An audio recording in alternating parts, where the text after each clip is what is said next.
Astrology क्या है दोस्तों? एस्ट्रोलॉजी की ऑथेंटिसिटी कैसे पहचाने? मैं एस्ट्रोलॉजी पिछले 17 साल से कर रहा हूँ जी। उसके अलावा ज्योतिष की हर फॉर्म जो भी तरीका है ज्योतिष को देखने का वो मैंने सीखा है। ठीक है। मैं सिखाता भी हूँ। मैं पामिस्ट्री भी करता हूँ, face reading, signature analysis, graphology और न्यूरोलिंग्विस्टिक प्रोग्रामिंग, ये सारी चीज़ें मैं करता हूँ, सिखाता हूँ। Astrology, palmistry, vastu, face reading ये आपस में कनेक्ट होकर एक होलिस्टिक प्रेडिक्शन निकल सकती है। पूरी दुनिया की जो आबादी है वो 800 करोड़ है। अगर मैं उसको 12 राशियों में डिवाइड करूँ तो लगभग 60 करोड़ से ऊपर की पॉपुलेशन निकल जाती है। तो क्या ये पॉसिबल है कि 66 करोड़ लोगों का भाग्य उस पर्टिकुलर डे एक जैसा होगा? वो एक दिशा में जाएंगे, एक बीमारी होगी, एक तरह की दिक्कतें आएंगी या एक तरह का फेट उनका निकल जाएगा? Is it possible? Even twins का भाग्य भी सेम नहीं होता है। तो ये कैसे पॉसिबल है कि पूरी राशि में जो प्रेडिक्शन आ रही है वो ठीक होगी? पास्ट लाइफ के जो हमारे कर्म है वो जब अलाइन होते हैं इस लाइफ के लिए तब हमारा जन्म होता है, ना कि हमारा जन्म हुआ तब वो ग्रहों की पोजीशन क्या होती है। ये उल्टा है इसका। एस्ट्रोलॉजी गलत नहीं है, एस्ट्रोलॉजर गलत हो सकता है। रेमेडीज के नाम पर आपका भाग्य बदल जाएगा, आपका फेट बदल जाएगा, बिल्कुल गलत बात है। जो आपके चार्ट को डिकोड करके जो रेमेडीज बताई जाएंगी वो आपके लिए काम करती है। आपके कर्म जब खुद से करते हो वो रेमेडीज काम करते हैं, मंत्रा ग्रेटली काम करता है। अच्छा। वो इवेंट के आधार पर डिसाइड होगा कि कुछ रेमेडीज करने से फायदा होगा या नहीं होगा। एस्ट्रोलॉजी क्या है दोस्तों? एस्ट्रोलॉजी की ऑथेंटिसिटी कैसे पहचाने? आप न्यूज़पेपर्स में, टेलीविजन पर जो डेली का अपना राशिफल देखते हैं, क्या वो सही होता है? और एस्ट्रोलॉजी कितनी परसेंट सही है और कितनी परसेंट गलत है? इन सभी सवालों का जवाब देने के लिए आज मेरे साथ हैं अमित जी। अमित जी एस्ट्रोलॉजर हैं, पामिस्ट हैं। वेलकम सर, बहुत बहुत स्वागत है आपका हमारे चैनल पर। और अमित जी पिछले कई साल से एस्ट्रोलॉजी देख रहे हैं, एस्ट्रोलॉजी करते हैं और बहुत ऑथेंटिसिटी के साथ एस्ट्रोलॉजी के बारे में बताते भी हैं। पेशे से इंजीनियर रह चुके हैं अमित जी, और इनसे जानेंगे आज सभी सवालों के जवाब जानने की कोशिश करेंगे एस्ट्रोलॉजी से लेकर। अगर आपके भी कोई सवाल है तो कमेंट बॉक्स में ज़रूर बताइए, हम अगले शो में उन सवालों को लेने की कोशिश करेंगे। अमित जी, सबसे पहले मैं जानना चाहूँगा कि आपकी स्पेशलाइजेशन किस में है? किस तरह की एस्ट्रोलॉजी आप देखते हैं, किस तरह, और पामिस्ट भी हैं आपने बताया जी, अपने बारे में थोड़ा बताइए। नमस्कार जी। जी।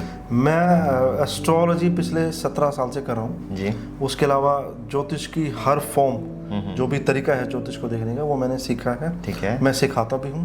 मैं पामिस्ट्री भी करता हूँ, फेस रीडिंग, सिग्नेचर एनालिसिस, अच्छा, ग्राफोलॉजी, राइटिंग को एनालाइज कैसे किया जाए, और न्यूरोलिंग्विस्टिक प्रोग्रामिंग, बिहेवियर एनालिस्ट, ये सारी चीज़ें मैं करता हूँ, सिखाता हूँ, पढ़ाता भी हूँ। ये सभी एस्ट्रोलॉजी में ही आती है सारी चीज़ें जो होती हैं? एस्ट्रोलॉजी में तो आप देखिए, astrology, palmistry, vastu, face reading ये आपस में कनेक्ट होकर एक प्रेडिक्शन निकल सकती है, एक होलिस्टिक प्रेडिक्शन निकल सकती है।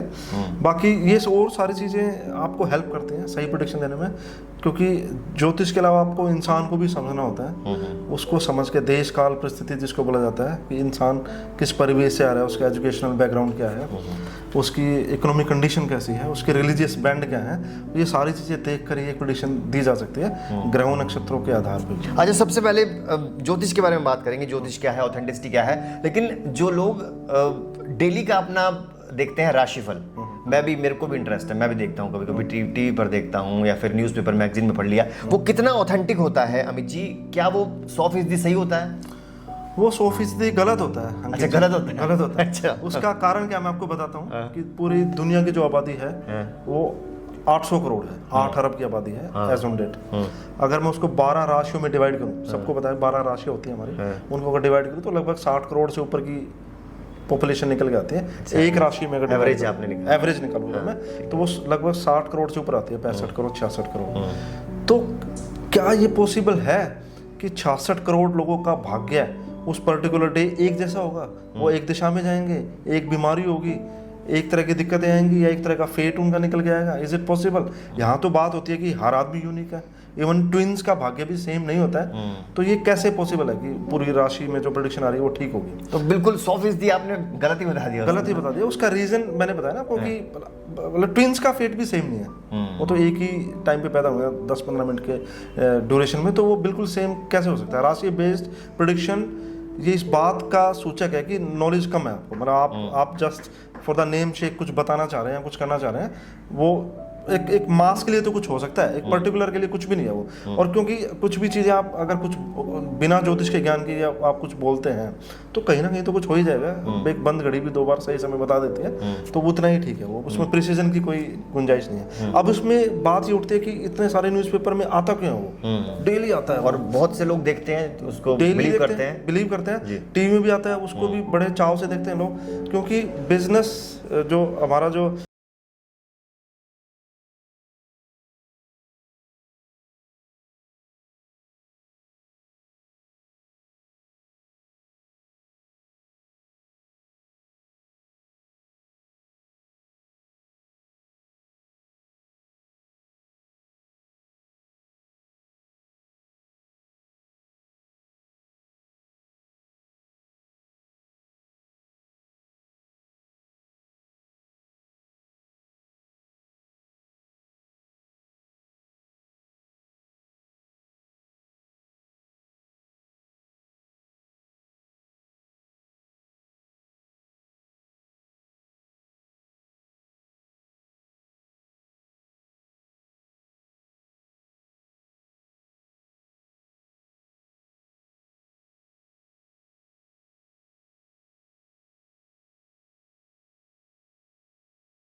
ये बोल देंगे मेडिकल ठीक नहीं है, मेडिकल जो पूरा फील्ड है वो खत्म है, या डॉक्टर के खिलाफ बोलेंगे। ऑब्वियसली डॉक्टर ने गलती करी होगी, तो मेडिकल पूरा मेडिकल इंडस्ट्री गलत थोड़ी होगी, मेडिकल साइंस गलत थोड़ी होगी। तो अगर एस्ट्रोलॉजर कहीं पे गलत कर रहे हैं, वो पैसा कमाने के नाम पर किसी को बरगला रहे हैं, तो एस्ट्रोलॉजी गलत नहीं हुई, एस्ट्रोलॉजर गलत हो सकता है। तो ये विधा जो है ये इतनी प्राचीन है और इतनी नूतन है और इतनी सही काम करती है जैसे आयुर्वेद काम करता है। जैसे आपने योग को एक्सेप्ट कर लिया, पतंजलि योग सूत्र से जो योग निकला, आज हर आदमी योग की तरफ जा रहा है, एक्सरसाइज की फॉर्म में, हठ योग की फॉर्म में, प्राणायाम की फॉर्म में, तो वो उससे भी प्राचीन है ज्योतिष। जब से सनातन यानी जो अनंत काल से जब से समय है, जब से ज्योतिष है। अब क्या है कि दो चीजें हैं इसके अंदर। एक तो एस्ट्रोलॉजी जो काम करती है वो स्पेस और टाइम में काम करती है। अच्छा। स्पेस एंड टाइम, एक वर्टिकल इसका बना स्पेस जो इसकी एक्स एक्सिस है और वाई एक्सिस इसकी टाइम है। तो स्पेस तो हमने बात करी थी, अभी बताया था मैंने आपको कि ग्रह जो है वो एग्जिस्ट करते हैं फिजिकल फॉर्म में, दैट इज स्पेस। स्पेस में एग्जिस्ट कर रहे हैं। अब टाइम के अंदर जो भी चीज आती है, टाइम की अगर बात करें तो उसको सारी चीजें देखनी पड़ती हैं, सारी चीजें दिखती हैं। मतलब ज्योतिष के आधार पे अगर बताऊं तो विश्वामित्री दशा हम लोग देखते हैं, तो उसमें ग्रहों की दशा आती है, तो उससे हमें पता लगता है कि समय ठीक आएगा नहीं आएगा। और ये चीज़ ऐसी है कि हमें जो पैटर्न्स हैं किसी इंसान के, कि वो किस पैटर्न, किस हैबिट वाला आदमी है, किस पैटर्न वाला है, उसकी वृत्ति क्या है, वो सारी चीज़ें ज्योतिष से पता लगती है। एक डॉक्टर भी देख के बता सकता है, उसको भी रिपोर्ट्स ही होती है, वो देख के बता देता है कि ये दिक्कत रही होगी। तो ज्योतिष भी ऐसे ही काम करता है। ज्योतिष। अच्छा, सारे जो प्लैनेट्स हैं वो तो एक ही तरह से सब पर इफेक्ट डालते हैं, रेज डालते हैं। मैं और आप बैठे हैं यहाँ पर, या कोई भी है, कोई भी व्यक्ति है, तो उसमें डिफरेंस क्या है? मतलब राशियों के हिसाब से जो बताई जाती हैं, प्रेडिक्शन किए जाते हैं, तो क्या डिफरेंस क्या है उसमें बेसिकली? डिफरेंस तो आप अगर समझे इस बात को ऐसे समझा जाएगा। आपका क्वेश्चन मेरे को ऐसा लग रहा है ऐसे है कि अगर सन की रेंज तो सभी के ऊपर इक्वल पड़ रही है, बिल्कुल सही है, लेकिन वो वहाँ पे किसका सन ऊंचा है, किसका नीचा है, खराब है, कैसे पता चलता है? ये सवाल का जवाब ऐसे है कि एक क्लास के अंदर 30 बच्चे बैठे हैं, टीचर एक ही है और वो पढ़ा रहा है बच्चों को, लेकिन हर आदमी तो इक्वल मार्क्स नहीं ला पा रहा वहाँ पे। तो उसका, लेकिन उसका तरीका भी एक ही है पढ़ाने का, उसका तरीका एक ही है, सन तो एक ही है, रेज एक ही गिर रहे हैं। तो कहीं ना कहीं पास्ट में से रिलेटेड चीज होगी वो, यानी कौन सा, किसका क्वांटम ऑफ नॉलेज किस स्टूडेंट की कितनी है, उसकी इंटेलिजेंस कितनी है, उसके आधार पे परसीव कितना कर पा रहा है। पास्ट से मतलब आपका कर्म पास्ट का मतलब काल से होगा, टाइम से होगा, और कर्मा से होगा। ठीक है, ओके। तो जो कर्म है हमारे, वो कोजैलिटी के तहत आते हैं, कोज एंड इफेक्ट के तहत आते हैं। तो जहाँ से जिसकी जितनी यात्रा है वो उससे आगे की यात्रा करता है, ये सोल जर्नी भी बोल सकते हो। तो उसकी जो परसीव करने की जो कैपेसिटी है वो सबकी अलग अलग है। वो अलग अलग क्यों है? क्योंकि वो यानी उसके साथ पास एसोसिएटेड है, तभी वो चीज़ें उसके कम ज़्यादा नज़र आ रही है उसको। तो वो दिख रहा है हमें, स्टेशनरी है, एक जगह पे है, तो वो रियलिटी नहीं है एक्चुअली। हमें लगता है कि सन पृथ्वी के चारों ओर घूम रहा है, रियलिटी नहीं है। जो परसीव हमें लग रहा है, अब हालांकि अर्थ सन के चारों तरफ घूम रही है, लेकिन हमें तो ऐसा लगता है ईस्ट से निकला और वेस्ट में छिप गया। ऐसा नहीं है, दैट्स अपीयरेंस, वो रियलिटी नहीं है। तो ऐसे ही हमें दिख रहा है कि सन रेज हमारे ऊपर आ रही है, लेकिन ये बात जो हो रही है ना, वो बाहर के सन की नहीं है, ये बात अंदर के सन की है। ये अंदर का ही रिप्रेजेंटेशन है जो बाहर इशारा करके बताया गया है आपको। अच्छा। मैं आपको छोटी सी बात बताता हूँ। हमारे ब्रेन में थैलेमस होता है, ब्रेन के अंदर थैलेमस होता है, और थैलेमस जो है वो काम करता है, यानी वो सेंटर पॉइंट है जिसको सारी इंफॉर्मेशन ब्रेन से आती है। जितने भी पार्ट है ब्रेन के, चाहे वो बेसल गैंग्लिया है जो पूरे ब्रेन में फैला हुआ है, वो रिपोर्ट करता है। ऐसे ही सन के चारों तरफ सारे ग्रह घूमते हैं। अच्छा। तो मैं बताना ही चाह रहा था कि वो सेंटर पॉइंट है वो, और बताने की मेरा प्रयास ये था कि अंदर है सारी एनर्जीज, बाहर तो रिप्रेजेंटेशन है उसका, कि हमें फिजिकल फॉर्म में चीजें समझ में आती हैं। एक छोटे से बच्चे को बताएंगे कि एप्पल, तो उसको समझ में नहीं आएगा, उसको दिखाएंगे तो उसको समझ में आता है। तो हम थोड़े बड़े बच्चे हैं, तो हमें भी शायद बाहर देखने की जरूरत होती है, अनलेस अनटिल जब तक हमारी एनर्जीज अंदर से अलाइन ना हो जाए, तो तब तक की यात्रा है ये। कितना ट्रस्ट किया जाए एस्ट्रोलॉजी पर? 100% ट्रस्ट किया जाए? आपने मुझे जैसे क्या कि प्रेडिक्शंस होते हैं, अच्छा कुछ लोग स्टोन्स बताते हैं, क्या सिर्फ बिजनेस भर रह गया है आपके हिसाब से? कैसे भरोसा कैसे किया जाए? एग्जैक्टली। एस्ट्रोलॉजी 100% है। ठीक है, एस्ट्रोलॉजर्स पे कैसे भरोसा? एस्ट्रोलॉजर जो है उसकी अपनी कैपेसिटी कितनी है, कि वो कितनी नॉलेज रखता है, समझ कितनी है उसकी, उसके आधार पे प्रेडिक्शन कर सकता है। तो वो एस्ट्रोलॉजर टू एस्ट्रोलॉजर वेरी करेगा। जो इंसान रेमेडीज के नाम पर आपका भाग्य बदलने की बात कर रहा हो, तो आप समझिए थोड़ी सी दिक्कत है वहाँ पर। अच्छा। मेरी ऐसी पर्सनल सोच है। रेमेडीज जो है वो उस केस में काम कर सकती हैं कि जहाँ पर कोई इवेंट होने की पॉसिबिलिटी 50-50% है, कोई इवेंट नहीं होना है, आप रेमेडीज कीजिए या मत कीजिए, नहीं होगा। उपाय मतलब आपका कहने का मतलब है कि 50-50% उपाय काम करते हैं? नहीं, मैं ये कहना चाह रहा था अंकित जी कि कोई इवेंट है, मैंने एस्ट्रोलॉजी में देखा कि ये टसल है थोड़ा सा, कि हो भी सकता है, नहीं भी हो सकता, तो वहां पर आपकी पॉसिबिलिटी आप बढ़ा सकते हो अपने बैंड के तहत। आपको आपका क्वांटम है, आपको एक कर्मा लौट हुआ है, जो संचित कर्मा से प्रारब्ध जो मिला वो अलाइन होके इस लाइफ में मिला आपको। आपका कैलिबर हो गया, वो आपकी कैलिबर इतना है, लेकिन आपने अपना कैलिबर यूज नहीं किया अभी तक समहाउ, किसी भी रीजन से। आप जिस परिवेश में रहते हो या आपकी सोच वैसी हो गई है, व्हाटएवर रीजन, लेकिन आप उस यहाँ तक जाने का आपके अंदर मादा है, आपके अंदर हिम्मत है तो आप कर सकते हो उस चीज़ को चार्ट से अलाइन होते हुए।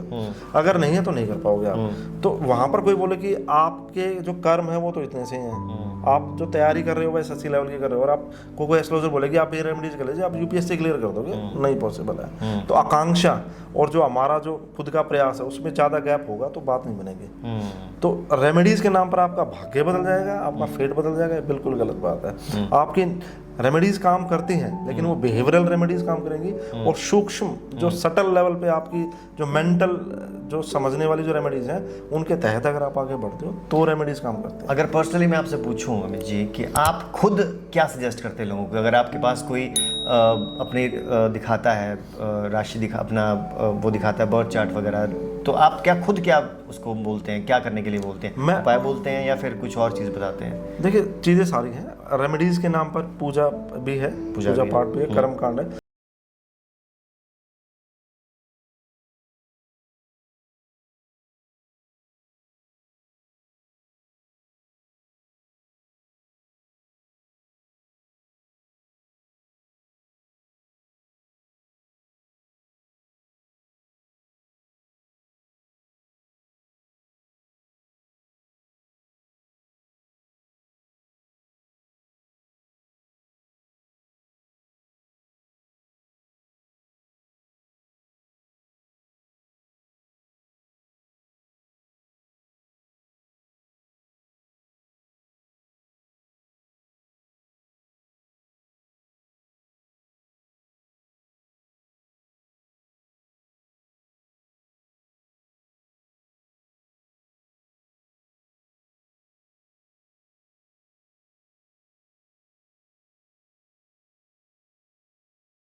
मैरिज क्रिया कौन सी होती है, इनमें आम लोगों का बहुत इंटरेस्ट रहता है, तो ये जानने की कोशिश करेंगे। Thank you so much time देने के लिए, बहुत बहुत शुक्रिया आपका। और आप भी अपने कमेंट्स में लिखकर बता सकते हैं हमारे वीडियो में कि आपको किस तरह के सवाल जानने हैं, आपको एस्ट्रोलॉजी पर कितना भरोसा है, या फिर ऐसा कोई एक्सपीरियंस रहा है आपका, आपने रेमेडीज करी हों और वो सफल ना हुई हों, ये भी आप कमेंट करके बताइए। Thank you so much Amit ji, जल्दी दोबारा लौटते हैं अगले एपिसोड में। फिलहाल के लिए इतना ही, थैंक यू सो मच।